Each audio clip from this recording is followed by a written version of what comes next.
natin. Wow. Naglasa-lasang sabaw. Ayan.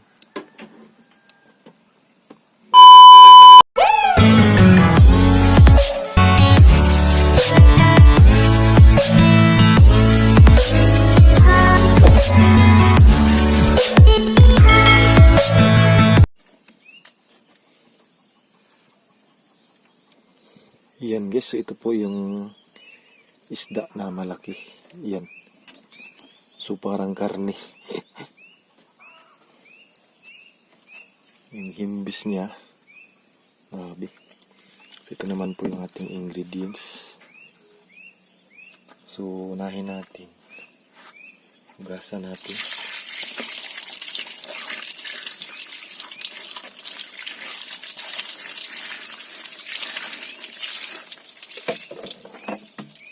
Next, lagyan natin ng tubig yung ating sabaw.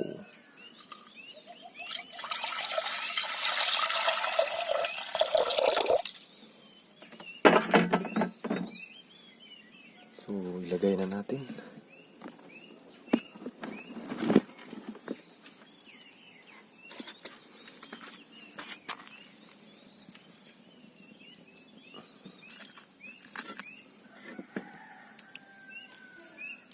Tapos takpan natin. Ayan.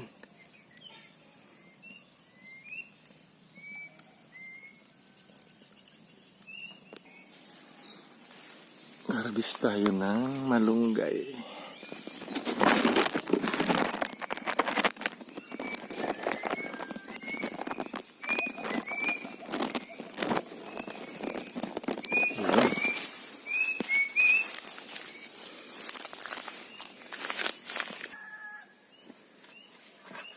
Ito na yung ating malunggay. Unahin natin ay ang paghagpat.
Ayan.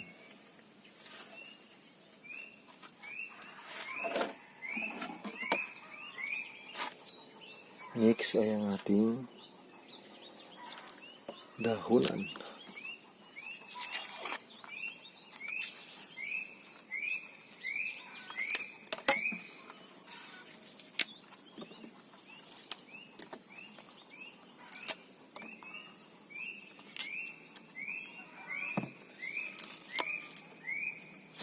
Ayan.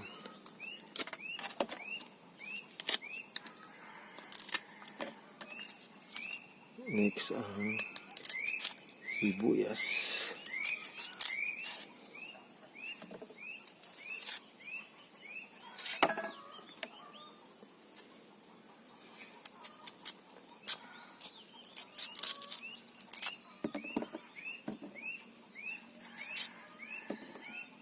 Last one is ang kamatis.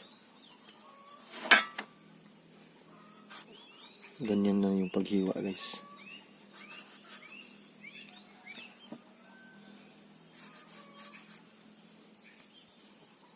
Yan. So ready na. Ilagay natin yung ingredients natin.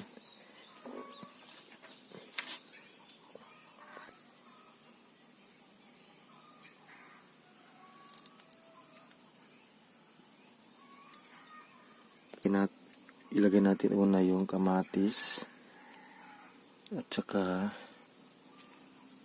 sibuyas. Yan.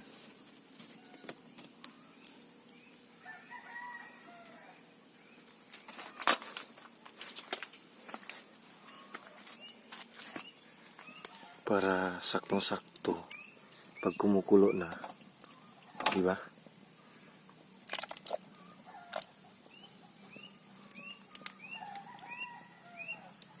Takpan natin. Ilagay na natin yung isda. Yan o.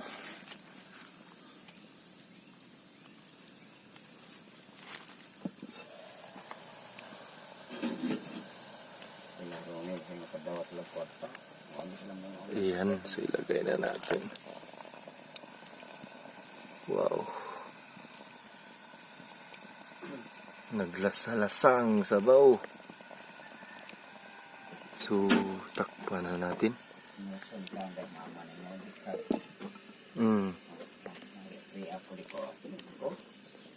So, ilagay na natin yung malunggay at dahunan. Yan o. Wow.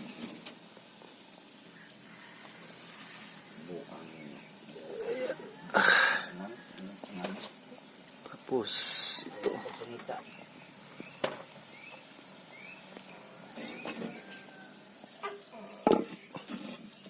Ilagay na natin yung panimplang asin. Yan. Yun o.